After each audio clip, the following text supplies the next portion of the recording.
But I couldn't let them open this place again. Could I? Not after what happened. Oh, my sweet, innocent Jason. My only child. Welcome to the Final Girls podcast, where we have zero plans to visit Camp Crystal Lake.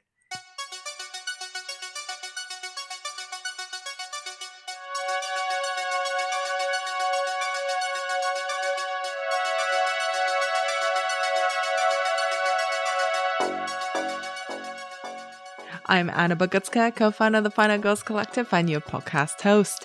If you are new to the show, welcome.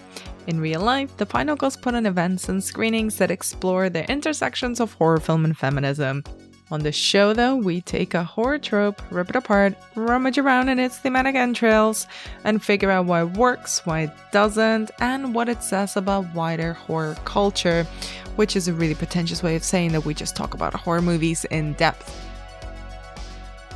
In this fourth series of the podcast, we're looking at teen horror, how it's evolved, and why teenagers, and especially teenage girls, make some of the most compelling protagonists of the genre. We are tracing a line from the original slasher films of the 70s to the most recent horror movies. And this will be going on until June next year. But before we dive into our film this week, a quick reminder, you can follow us on Twitter and Instagram at The Final Girls UK for updates, event announcements, and a lot of silly horror memes. We also have a Patreon account where you can support our work should you choose to, and get occasional bonus episodes. Since we're now officially in spooky season, just wanted to do a reminder, I mentioned this last week too, if you are London based, you can come and see us record a special edition of this podcast live on the 20th of October at the Prince Charles Cinema. We're going to be hosting a 35mm screening of Wes Craven's Scream with our friends over at Evolution of Horror. And directly after the screening, we'll be recording a live episode with our pal, the extraordinary Becky Dark. There are less than 80 tickets left, I'm told, so don't delay. They will get snapped up pretty quickly. And back to today's episode, we are covering another one of the OG slashers, the action franchise of horror. Because before they sent Jason into space, before they made it supernatural and tried to rip off Carrie, before even the hockey masks showed up, there was just little old Friday the 13th. If you're new to the show and have never seen the original Friday the 13th before, do yourself a favor, go and watch it before you listen to this episode, because we get a little bit passionate about certain members of the Voorhees family. And joining me in this episode is our very own Layla Latif, film critic for Almost Everywhere and editor of Bloody Women, which is our editorial arm, which you should absolutely read. We publish newly commissioned essays every Wednesday, and you can be the first to read them if you subscribe to our newsletter. And with all of that said and all of that plugged, please enjoy our take on Friday the 13th.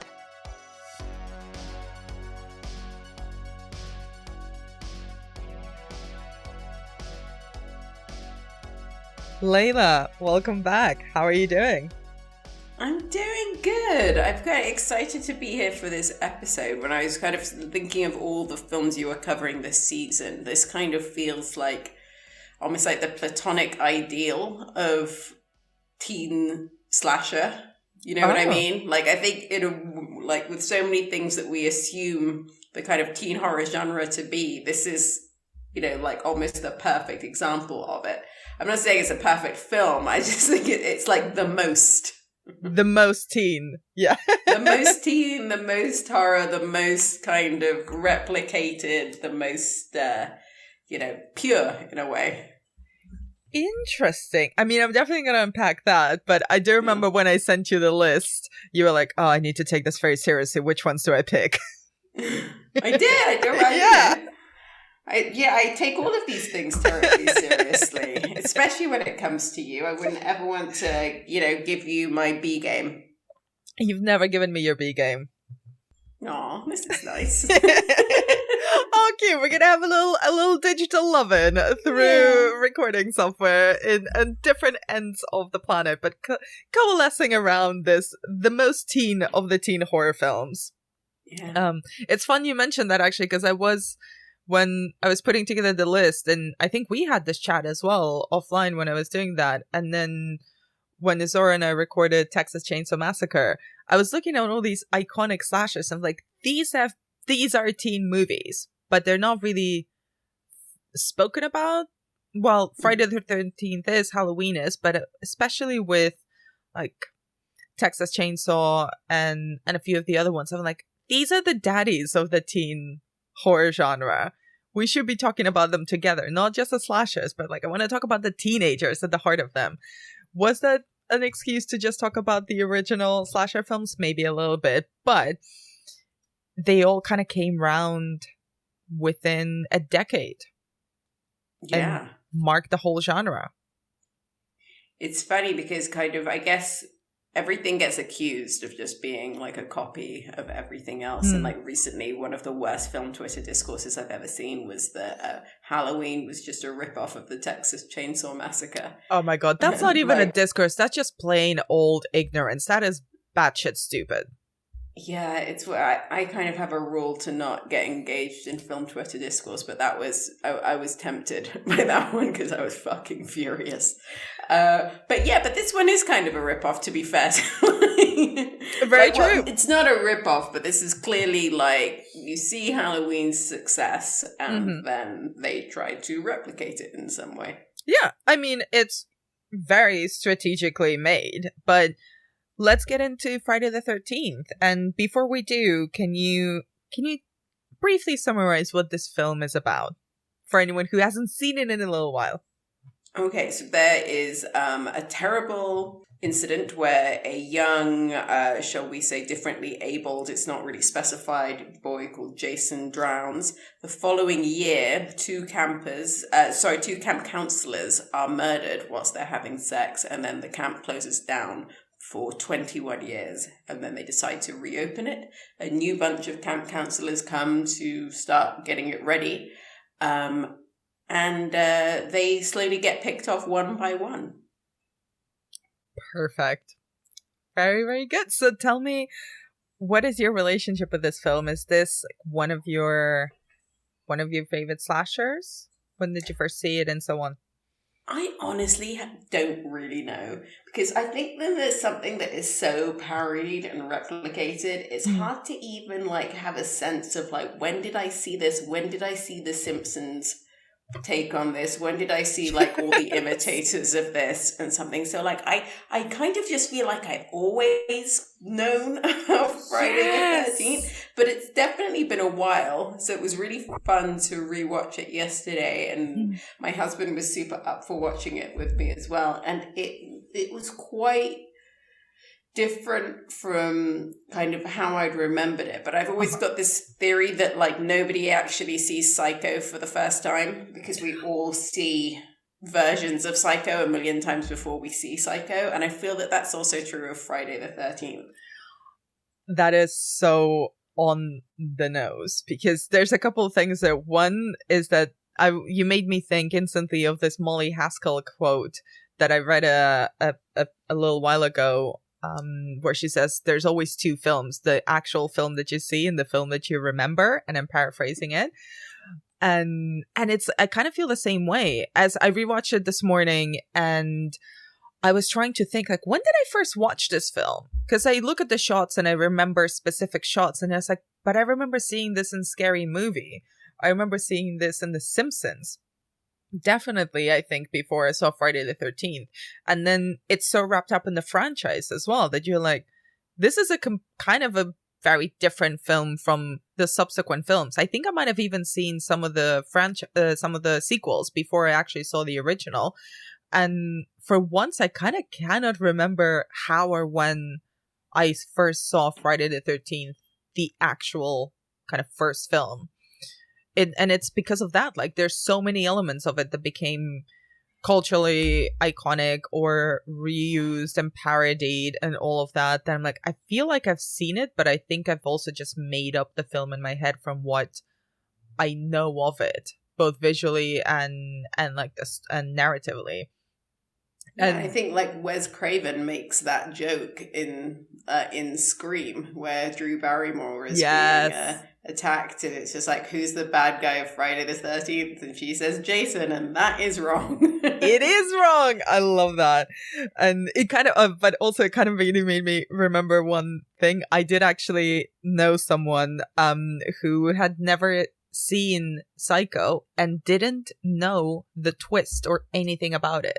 No, they didn't know the shower scene, Nothing. So I got to show this person Psycho for the first time, and I was like, this is actually very special to show someone a film that has been so widely, discussed, parodied, revealed, everything. Like it seemed almost like a miracle to find someone who was experiencing Psycho completely fresh. Because I assume for that you'd have to go to some like remote Amazonian village or nah, man, just Madrid. So, I mean, you kind of mentioned it at the start, and I want to kind of start with that again. You called it like the most teen, the most slasher, the most horror film. Now, what makes it this epitome of the teen slasher? Yeah, so I've been thinking about this a lot. So I think that, you have kind of your Texas Chainsaw Massacres and your Halloweens and, and often you'll rewatch those, you'll be like, wow, this is just, when you rewatch them, it's just like, this is even better than what I have in my head. And Halloween is like truly terrifying. But like, there's a sort of like perfect alchemy and like, exact things and that's happening with like image and soundtrack and suspense that makes those things like almost impossible to replicate. Mm-hmm. This is replicatable. And I wonder why there's so many more versions of this very familiar thing, and as a result it almost became more influential because it's like you can't just get some kind of cheap production and, some, reasonably competent director and do what John Carpenter does. But you can, this is achievable. It's like the relatable, iconic horror film. Yeah. Do you know what? Like, as you were speaking, I was like, you're very right. And I think perhaps the reason why it's because it was kind of designed to be a replica. It was inspired by the success of Halloween. Like, a lot of the decisions in the making of the first film were like, we want to achieve maximum commercial success.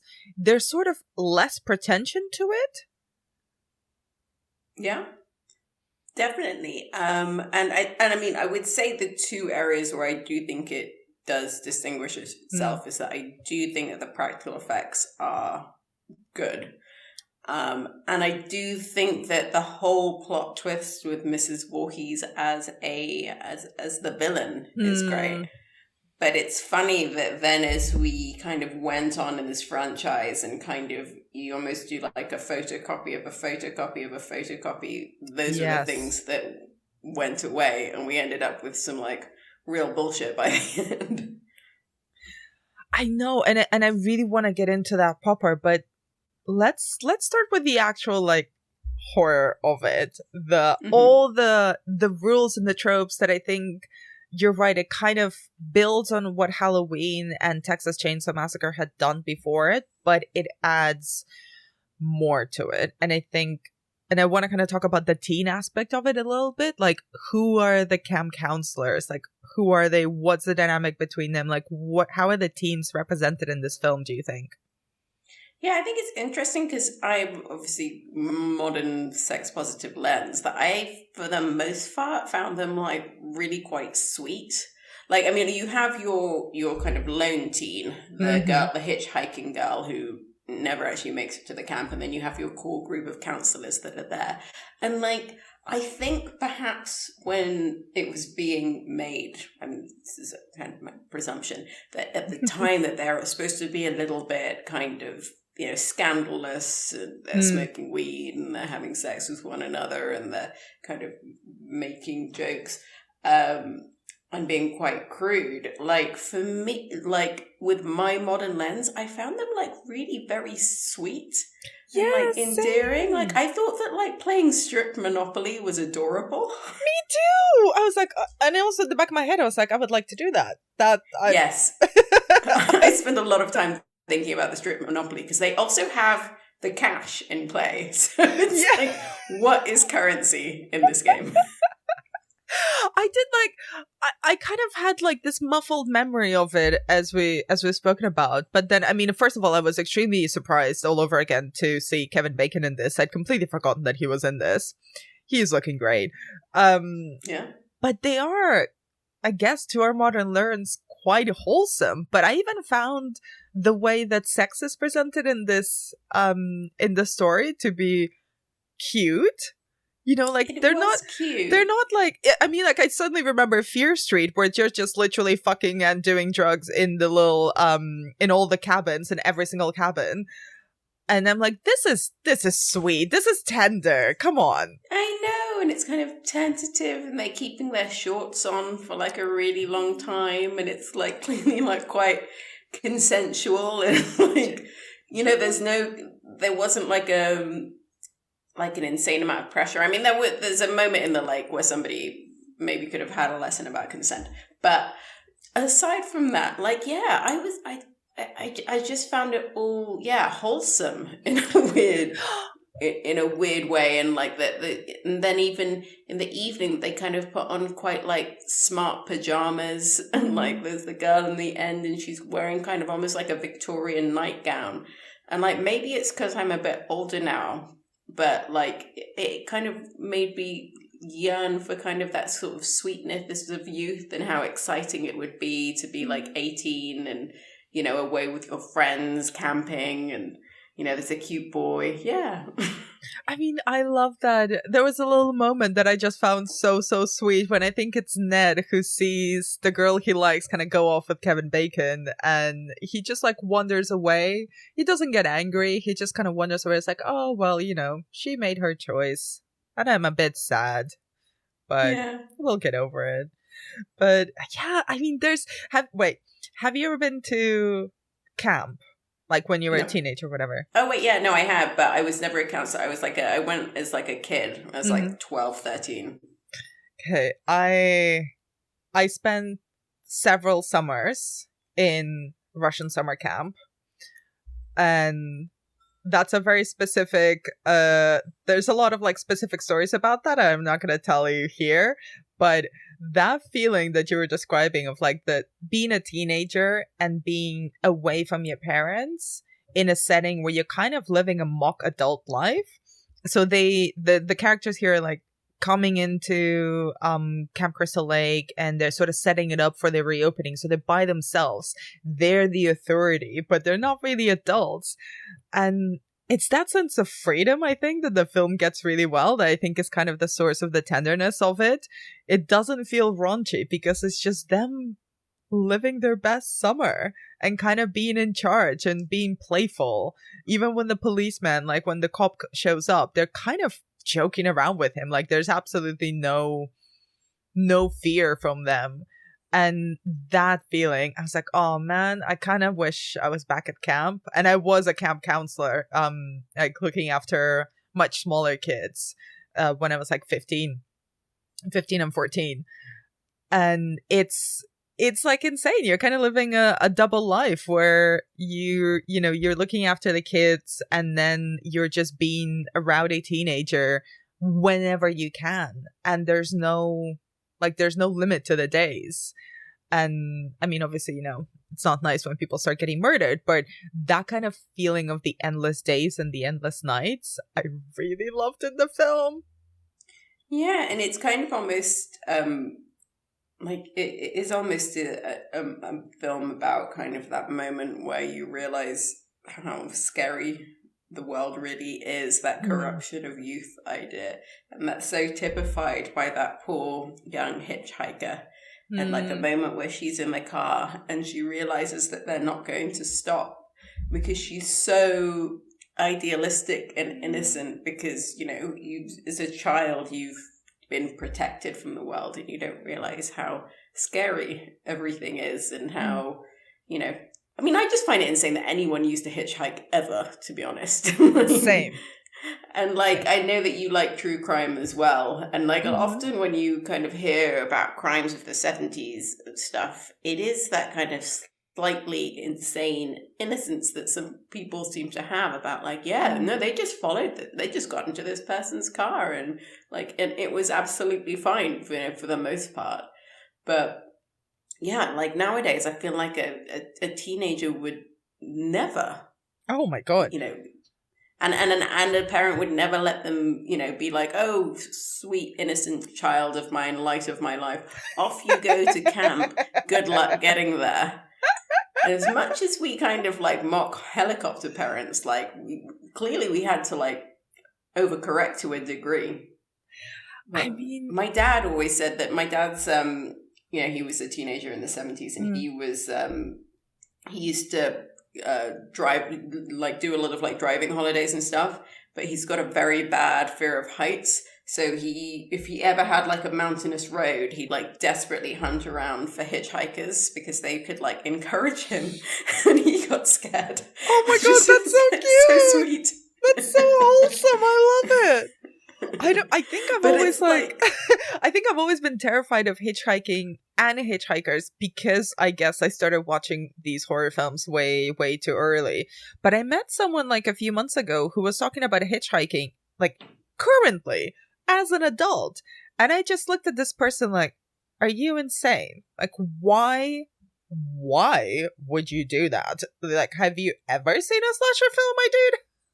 Yeah.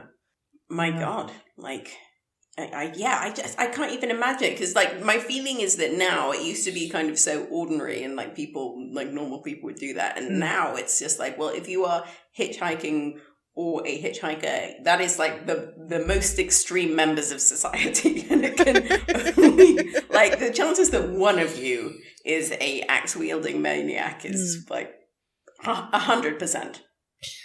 There is one thing though that I think like I was sort of surprised to on my rewatch to find that this film is quite a lot more graphic in its violence than what came before, because Texas Chainsaw is actually not that graphic at all. The fear of it is kind of from the editing, the sound design, like all of these filmmaking choices. It's all suggestion.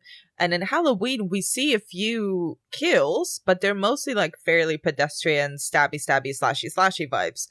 Here, though, like, Jesus fucking Christ, they go in for the close-up of things just like puncturing through people's necks and chests and stuff. What did you make of the kills? Yeah, I mean, I guess it is that thing, because obviously it's a lot more graphic, and I think that a lot of it did really work. Like that axe in the face and the kind of slow pushing of, I think, an arrow. Yeah, Kevin Bacon's neck. So those are the ones that stood out for me. But even just like that kind of slashing of the neck of the first death that happens in the film against the tree, like it was like they were effective, because I think that like that was I can't remember who the special effects artist is, but I know it's the same person that it's Tom Savini. Yes.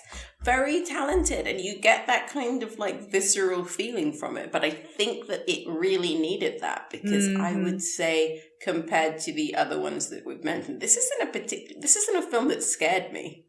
No, I don't think it's meant to be scary either. I think that's one of the things that like is kind of different about it, where this is fun. It's kind of like a rompy type of slasher, like a Friday night. Oh, you'll get maybe a couple of jump scares. There's some graphic violence that's gonna make you go ew, but I don't think it really. There's nothing terrifying about it. Yeah, and that's weird, because it for a film that fundamentally kind of has both a female antagonist and a female protagonist, I think for that reason it kind of felt quite bro-y to me. Like it felt like this sort of thing that like a load of guys would watch at uni together and kind of think was awesome. Yeah, which is funny because like as it doesn't feel like a particularly feminine gaze film, even though it's filled with women. And interestingly, and like let's just talk about Pamela now, I guess, because a lot of the kind of the tension building is the POV shots from the killer, and which is pretty much directly copied from Halloween, which used them a lot, which took it from Giallo films. Like, we know the legacy of this, but here it's like an obscene amount of POV shots every single time through the whole film until we get the reveal. It's mostly we see all the kills from the point of view of the killer. And we only see like a glove, which again is very Giallo. There's so many shots of like a gloved hand murdering women, especially in Giallo films. They love that. And like some workman boots. So we're kind of led to believe that it's a guy that's doing the murders. And of course we would assume that because most of the violence is committed by men.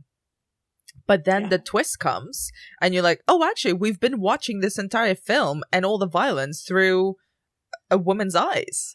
Did you know when you first watched the film? It might be tough to remember, but did you know about the twist? I think I did. Like, yeah, unfortunately.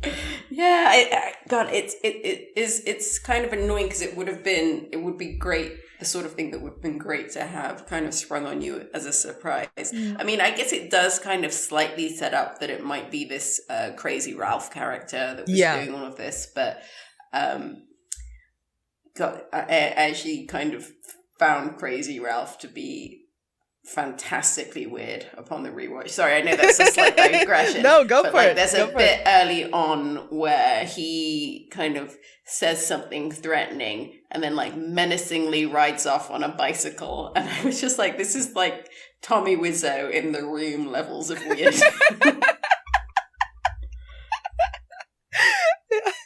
And then perhaps it was also like I had this kind of sad moment for the kind of naivete of the 70s where they were just like, oh, you know, this crazy Ralph guy, he goes on the rampage and then like, oh, he ends up spending a week in prison and like I have to, you know, that's what the police officer says. And I was just like, oh, that's kind of sweet that these filmmakers think that if you have mental health issues in the 70s, you'd get a week in prison, like, rather than like being treated like absolutely obscenely by the system. But sorry, that's a very depressing observation, but like, yeah, it does slightly set up that it's Crazy Ralph, but then it kind of undermines that because it establishes that this person drives this truck and Crazy Ralph is very attached to his bicycle. So yeah, I guess the only real twist is that I suppose you could think it was Steve. Yeah. I mean, I knew. So I wasn't really trying to figure it out. But you think that, like, if it was designed that that you would suspect it was Steve the entire time? I think this is where I think it was trying to pull a Psycho. So it's really heavily borrowing from that, like, we want there to be a big unexpected twist reveal.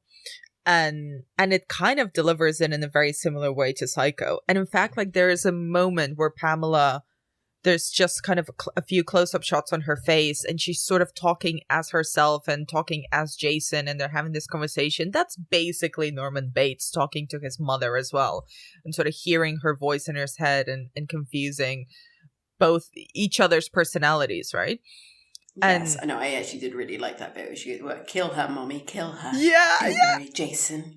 I actually thought that was great, and she like sells that really well. I think what I liked also when she was revealed is that, like, yeah, sure, this was a middle-aged woman and, like, you know, a slightly unsuspect, you know, not the person that you'd assume, but then also that she's vulnerable when she's, you know, she's not some sort of, like, superhero. I mean, they kind of, there's a slightly, like, almost pitiful fight that the two of them have. Oh my God, yes. Where it's just kind of, like, throwing, like, just some, like, shit that I can find and, like, you know, you get kind of pushed out of the way, and it's like you realize that the reason that she's been able to do this is simply because she's kind of had the element of surprise the entire time. Yeah, it's kind of playing with the expectations of, oh, well, surely she could never be the killer and she's not physically threatening. And, but that little reveal, well, that big reveal and that speech that Pamela has, like that shift of her talking about Jason and talking about the camp counselors who were having sex while he drowned. So essentially being a victim of teenage negligence. It's like, there's so much hurt in there. Like, she's got reasons, and those reasons are very emotional. Like, this is a woman traumatized who never had a sense of closure or justice, right? And there's so much kind of rage coming through. Like, she wants to kill people, but also she's got like this intensity that comes from a very understandable trauma. Yeah, and like something that you do have a sense of like the 21 years have passed, but this still feels very present to her. And it is, and in a way, sort of the film has proven her point slightly, because as much as like these teenagers are very endearing, like when we see them kind of playing with the bow and arrow and kind of, pissing around on the dock and stuff, like there is a sense about like, well, what the fuck is this system? I mean, I don't want to undermine your time. I'm sure you were an excellent camp counselor, but there is a sense, how are these people going to be in charge? Like, you feel that even without her presence, like somebody probably would be dead within a week just because of like the kind of lack of health and safety standards around the archery. Oh my god, I completely agree. Like, and also, neither me or neither one of my like teenage pals at the Russian summer camp should have ever been allowed to be like camp counselors. We're basically like drunk teenagers all the time. We should not be put in charge of like groups of children. Absolutely not. So no, I completely get it. And it is weird that when you think of the classic activities that are done at a summer camp, archery is right up there. And like, what could be a worse idea? Very true. I will tell you, there was no archery at the Russian summer camp. Thank fuck. But what do you think of like this shift in perspective? Like, if you watch the film kind of knowing it's Pamela all along, it really becomes a different film. Yeah, and I think it becomes a more interesting film. Like, I think that like the Pamela is kind of, to me, the most interesting idea that this film has. Mm-hmm. And like the idea of like, if you're trying to essentially come up with a reason why you'd have some sort of unstoppable being or unstoppable will to murder and to rip people to pieces that had done absolutely nothing to deserve it. You either have to go a kind of, this person is just like a pure force of evil, which is, leads to some great films. Or you kind of have to think like, well, what could make a person snap? Mm-hmm. And I think loss of a child is a great way to go. Like, particularly with something that comes, from like if you have a child that had like particular vulnerabilities and like with somebody that was, dehumanized by society, and then on top of that, like they're treated with so little care that they end up kind of drowning in plain sight. Like, I think that's a really cool motive. And where do you think Pamela stands within kind of mothers of horror? And I remember one of the first pieces of yours that I ever read was actually a piece in Little White Lies about motherhood in horror. Yeah, I actually don't like that piece that much anymore, because I think some of it stands up, but I reread it recently and I went really hard against Wendy Torrance, and I think that has aged so badly. Oh, well, we all make mistakes. So if anybody finds that, please know that I am very sorry to Shelley Duvall, and I have changed my mind. But yeah, where do you think Pamela stands within the mothers of horror? I think that she's one of the great examples, because she sort of has like a level of, okay, we've clearly a mental health issue. This woman has like snapped. She's talking to herself in like two voices, but I did find her like astonishingly creepy in those moments and I got a sense of like, I should say, like a rich internal life to this woman. And that, like, yeah, the fact that Steve recognizes her means that she is also able to kind of operate within society, clearly to some level, and is like a functioning person. And it is simply the fact that this camp is going to reopen that means that she has to kind of kill again. But yeah, I mean, like, I when I wrote that piece, I just had my first kid, and I was feeling like particularly like existentially fragile, I would say. Like, I just used to like spend a lot of time kind of staring at my baby and being like, you can just never die. Like, which is like, it's funny because like it was the happiest time in my life, but it's one where you just think about death so much, like just thinking about like, if you know, my entire goal is to keep this little person alive, but also this little person will be planning my funeral at some point.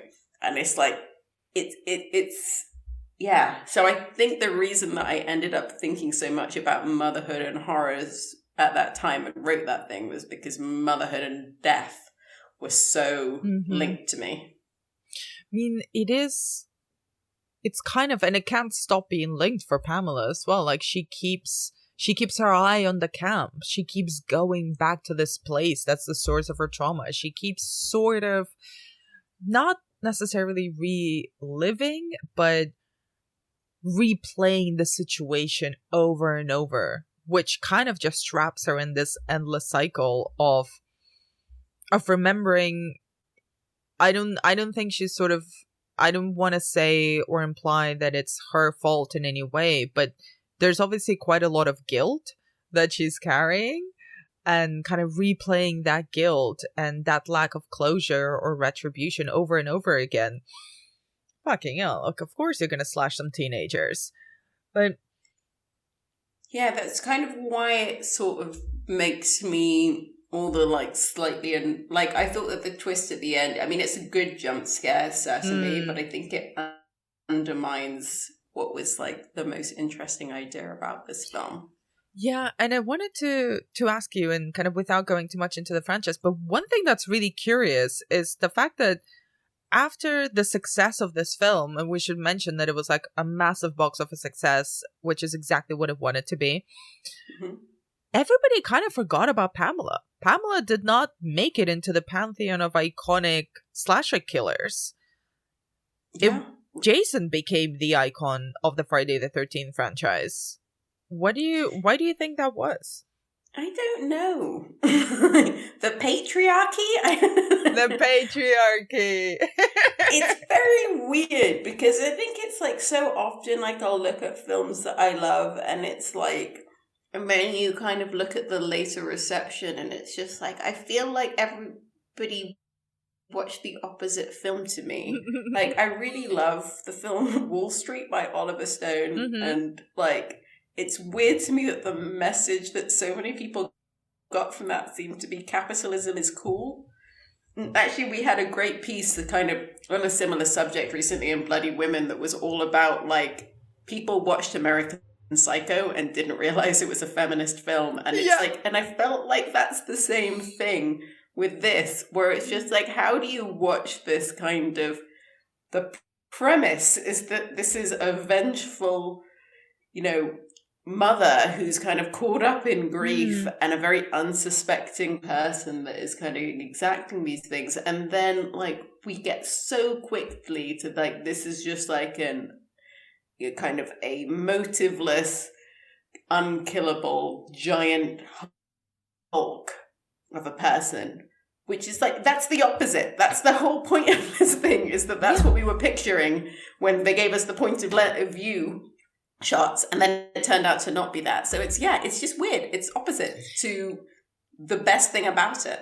Yeah, it's really I wonder if it's because Pamela is so much the opposite of what we expect of a killer, in a sense where killers in these types of films are basically either the like, and I'm talking about the kind of the more grounded ones, even though, you know, the Friday the 13th slasher franchise went deep into weirdness and supernatural vibes as well very quickly. But Pamela is like a middle-aged woman in like a cable knit sweater. That is not what we imagine as a kind of iconic slasher killer. If she was like a hot 20-something who had blood dripping down her cleavage as she slashes people, yes, that will do.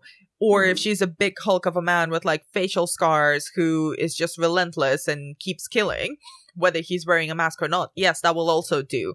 But she's so the opposite of both of those ideas of what makes a good slasher villain that she kind of, I think, ended up being lost in the cultural legacy of this film, because not only did she not become the icon of the Friday the 13th franchise, but everybody kind of forgets that she's not just the best thing, but actually the real killer all along in the original film, the one who set it all up. She's a traumatized, guilt-ridden mother who just wants to kill people out of revenge for a son that she lost. That's accidentally the most interesting thing about this film, and is in a film that is so unpretentious in so many ways, that's the one pretentious element of it that actually works so well and is so smart, and we forgot all about it. And she's kind of now become, I guess, a side of academic circles and writing about the film and kind of more feminist interpretations of horror genre and what it means for the gays and all of this. It's discussed at length in Men, Women, and Chainsaws. But can we just remember Pamela Voorhees? She's quite an accomplished killer, I'd say. Also has a really fucking gruesome death.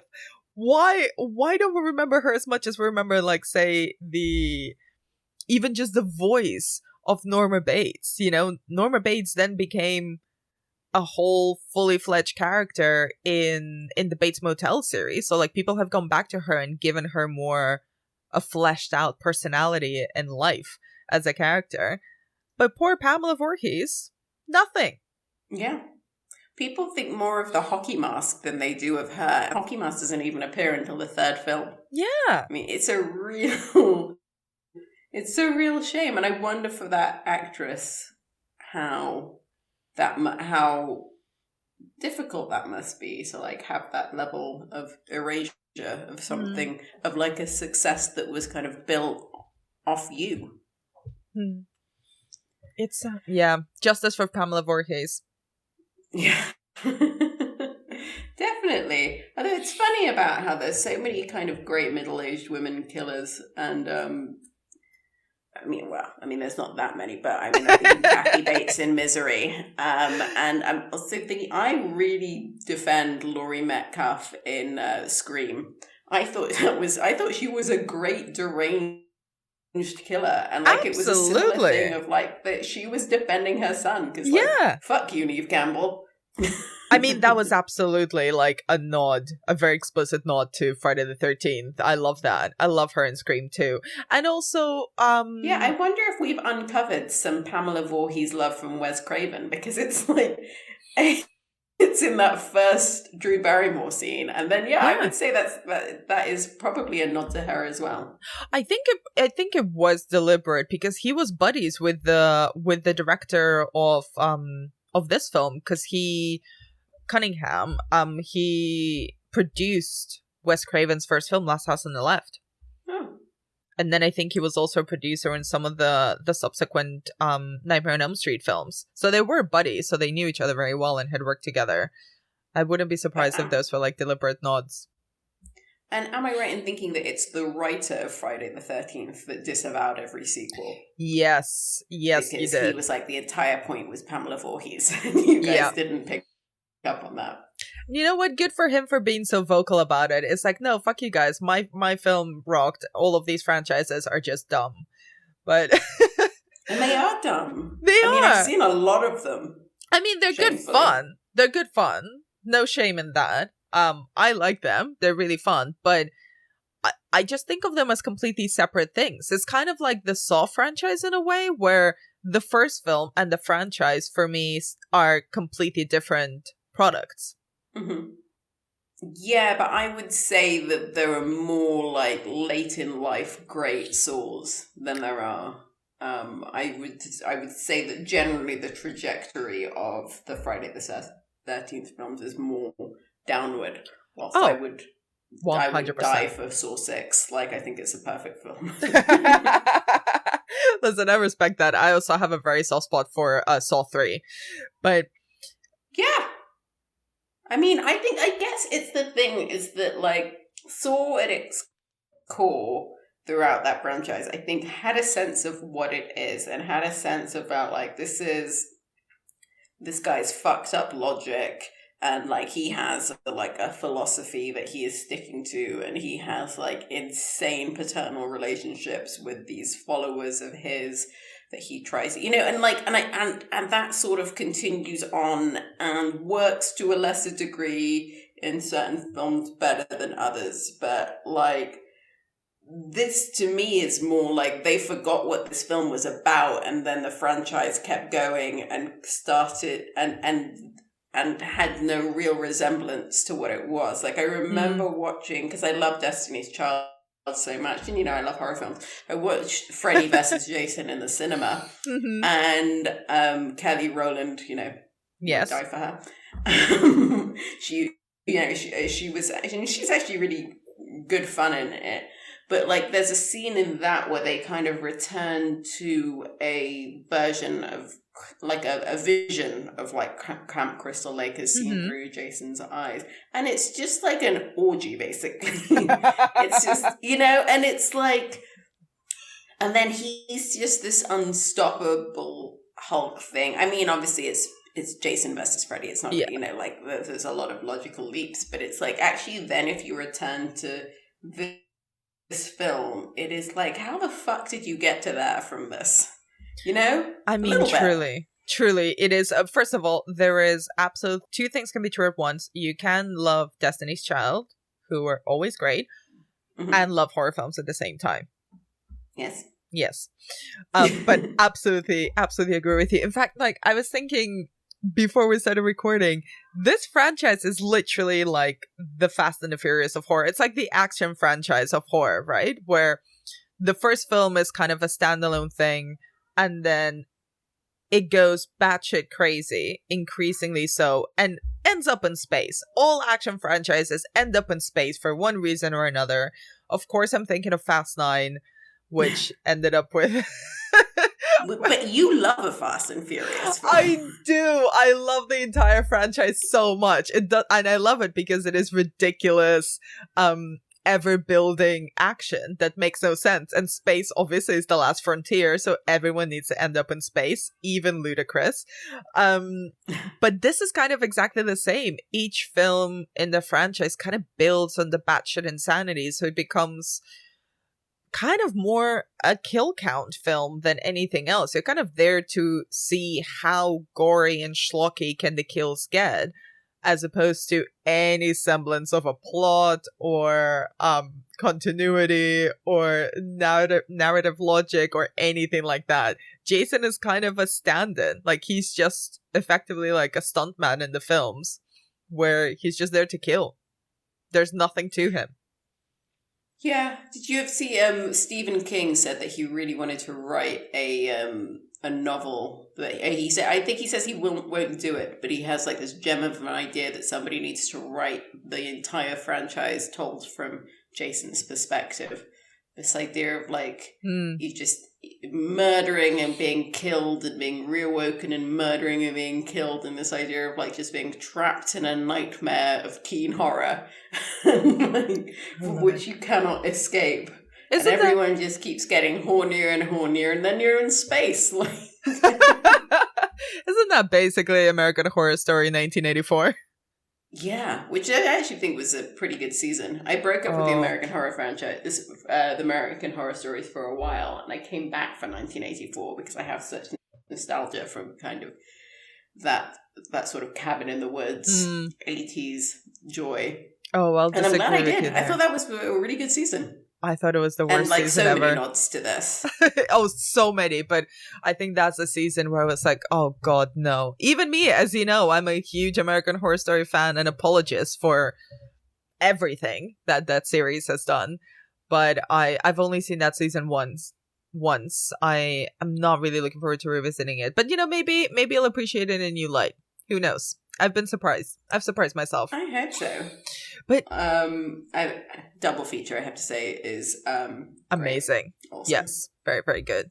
So Ryan Murphy, I'm sorry to Wendy Torrance. I'm sorry to Ryan Murphy. I wrote you off too soon. As a very staunch forever defender of Mr. Ryan Murphy since Nip Tuck, I accept your apology on his behalf. Okay, but you have to promise, because I feel like the chances of you interviewing Ryan Murphy at some point are pretty high. And if you do it, you have to ask this question, because it is one of the world's great mysteries to me, and I'm desperate to know. So Ryan Murphy likes to work with the same actors again and again. Yes. Why has he never worked with any of the people from Nip Tuck again, aside from Leslie Grossman, who made a cameo? What happened there? I want to know that too. Don't you? I really fucking do. I really do. Sorry, we digress, but I need to know the answer to this. They would really belong in the American Horror Story universe. You'd think so. Yeah. Any number of them. There's some great actors that were in Nip Tuck. Yeah. But we digress. And back to Camp Crystal Lake. Yes, sorry. To Camp Crystal Lake. I did want to ask you, we kind of talked about this film as having so many elements that we recognize from other things, like from The Simpsons to other slasher films. Kind of looking back at it now and having all the subsequent influence of it so visible in other things, what do you think are some of the things that it pioneered, that it invented? Oh, Christ. Well, I suppose, we're right at the exact right place to discuss how it formed so much of what we think of as the final girl. With Alice Hardy. Right down to the fact that she gets murdered in the sequel. Yeah, go on. Yeah, but we have our kind of slightly less sexual, slightly kind of tomboyish leading lady who's... quite practical and handsy. She's got her boyish haircut. She doesn't have I suppose the name is what kind of lets her down. But yeah, I'm wondering, so when you think of the final girl, do you think Alice or do you think Laurie or do you think Sally? Because to me, I think Alice. I always think of Laurie. Interesting. Well, but ruined my argument, but sure. But that's just me and my undying love for Miss Jamie Lee Curtis. But I think they both kind of... Well, I also think a lot of Heather from Nightmare on Elm Street, because that film was my entry point into horror. But, thinking about them as the final girl and as the four final girls that really all together, I think, gave us different elements of what would make the final girl. But I think your argument is completely right. There's so many things that became kind of the expectations of the final girl that are pioneered by Adrienne King in this film.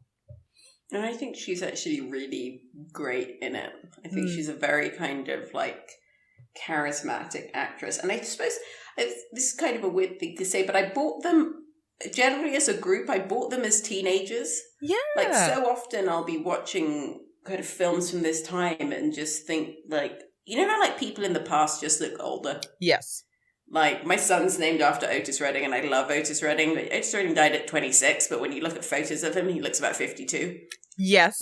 Actually, for some reason, these people, and I don't know what age they were, but they really feel youthful. And I like that, particularly with Adrienne King, is that she doesn't sort of power up in the way that so often you see with final girls in the final act, where they kind of find this strength and wherewithal within them. And she's quite different from Sally in the Texas Chainsaw Massacre in this way that Sally, you feel is using every fiber of her being to survive, and Adrienne's kind of a bit more realistically crap and just kind of overwhelmed and just throwing some shit, and she doesn't actually rise to the occasion that well. And the fact that she even defeats Mrs. Voorhees is kind of down to just almost like dumb luck. She's just like swinging wildly and kind of lands a blow right. And the person she's trying to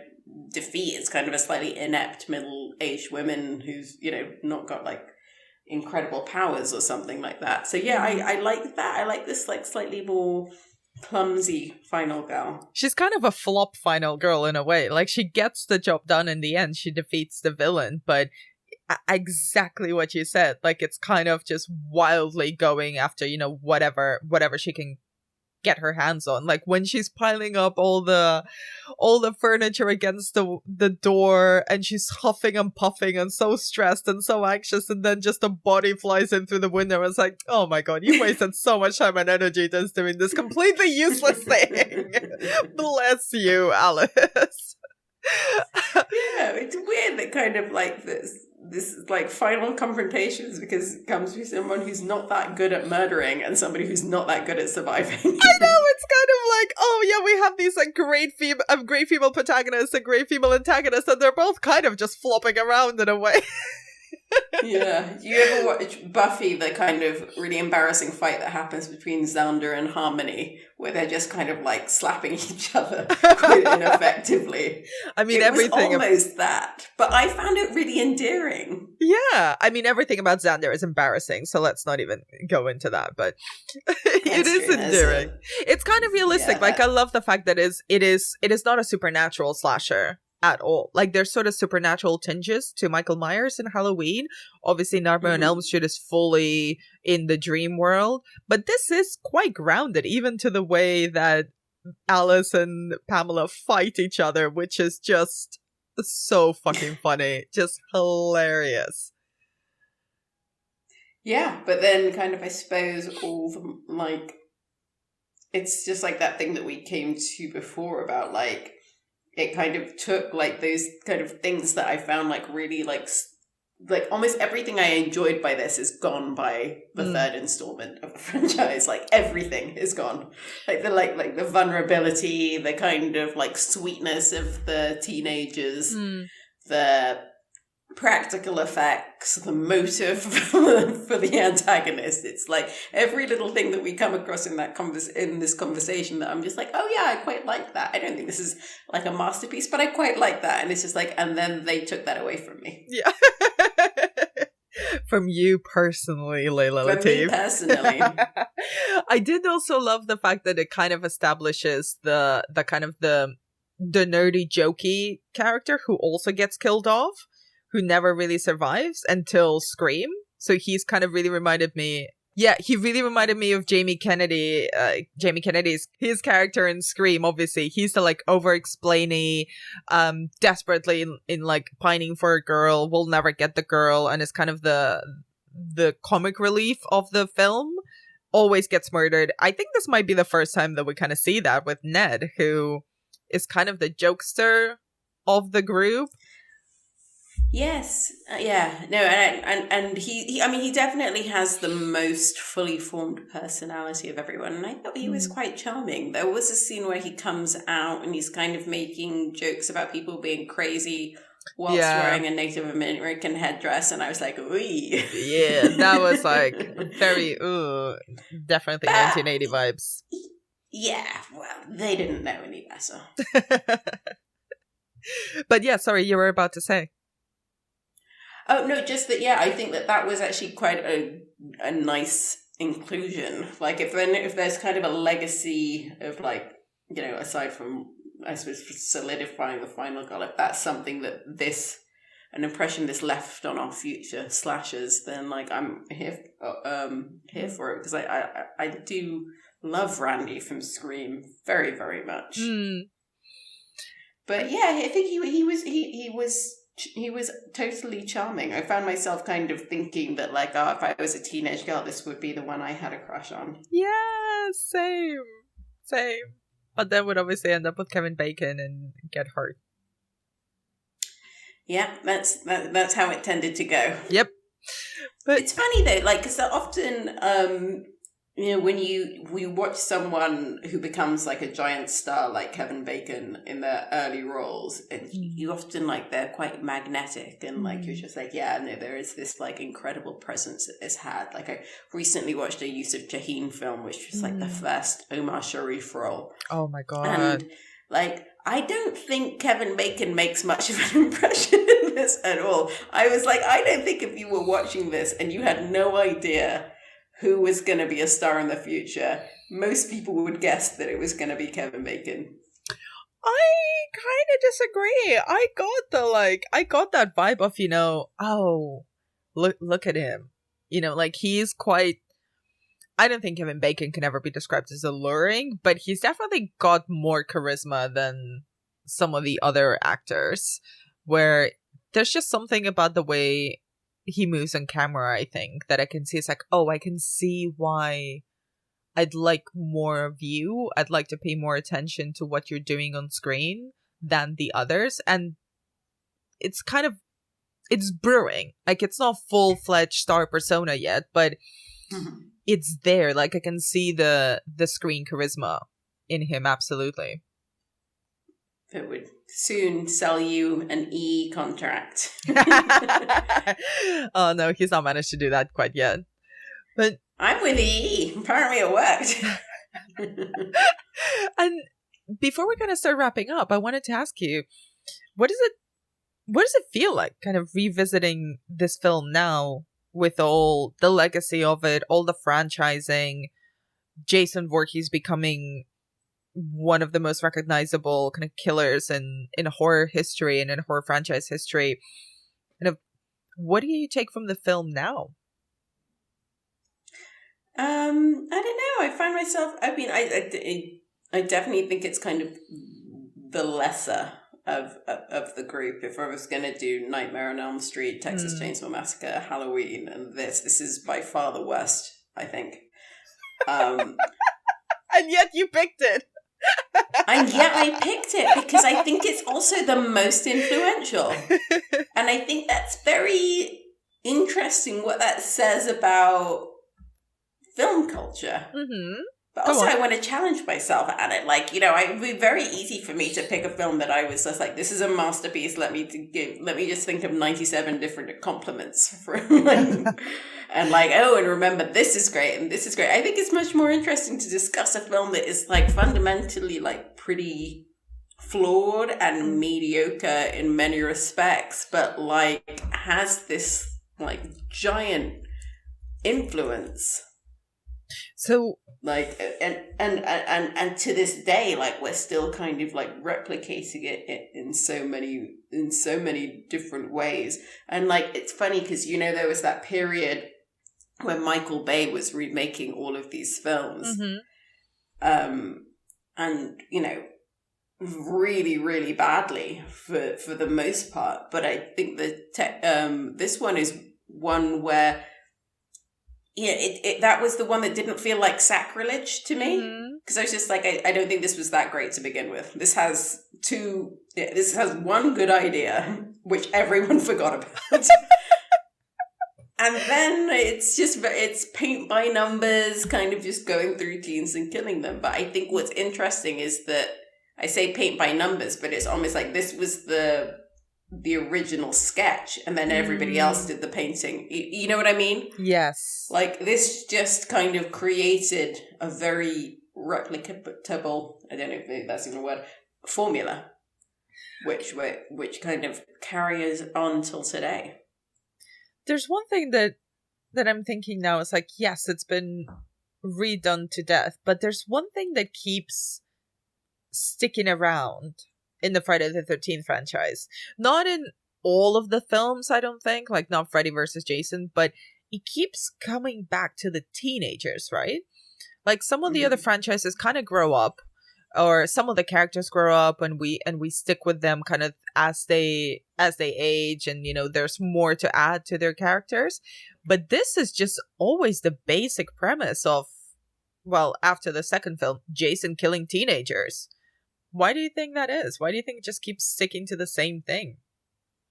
I don't know. I mean, it's interesting that, like, I suppose that's something that you'll kind of get into over the course of this entire season. Like, why is it that we kind of, like, almost have a lot of these films are just, like, very brutal coming of age stories that we just kind of feel the need to kind of, you know, tear back the curtains on the world of these, like, teens and be like, no, this is the horrors that await you.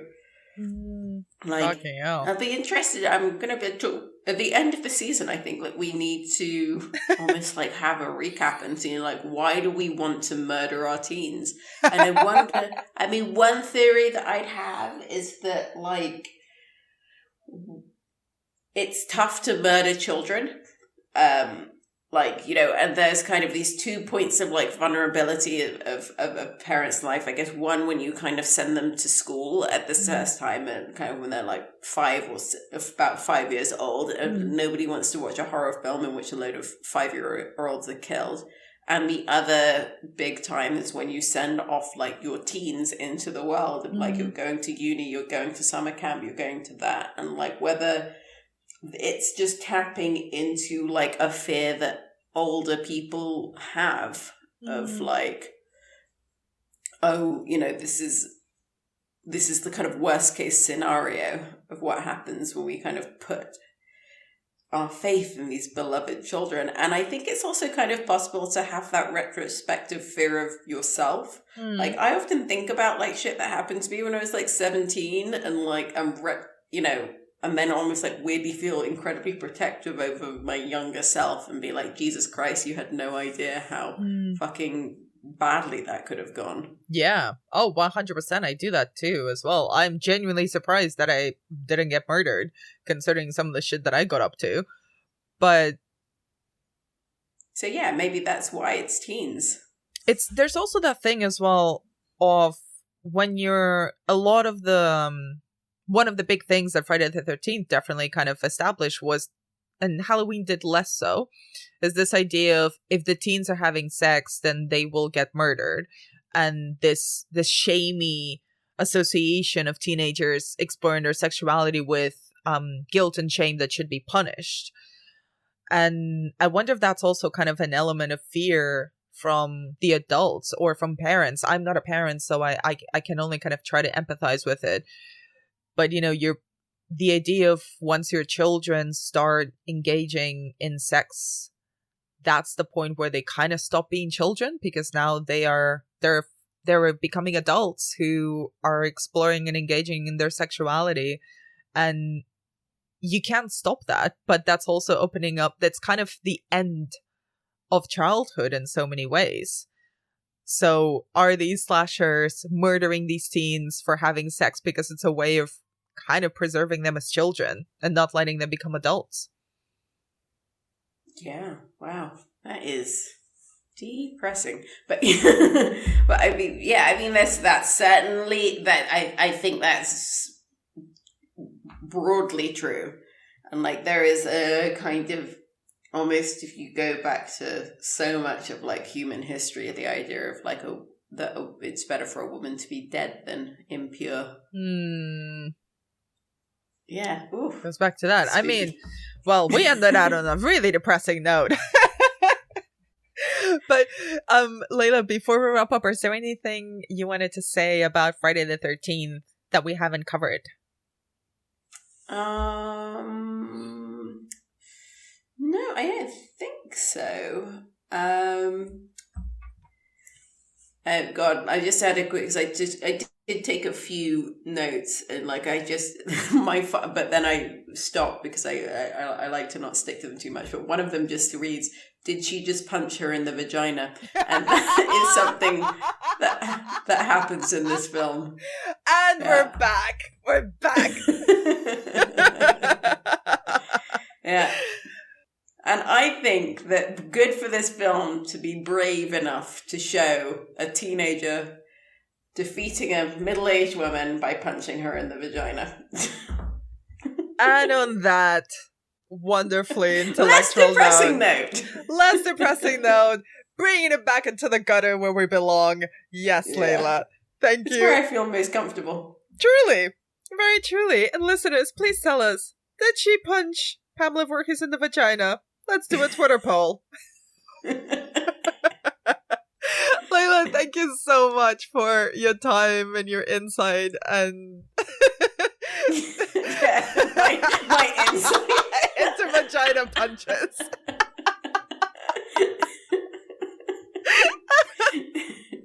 Where can people find more of your work online?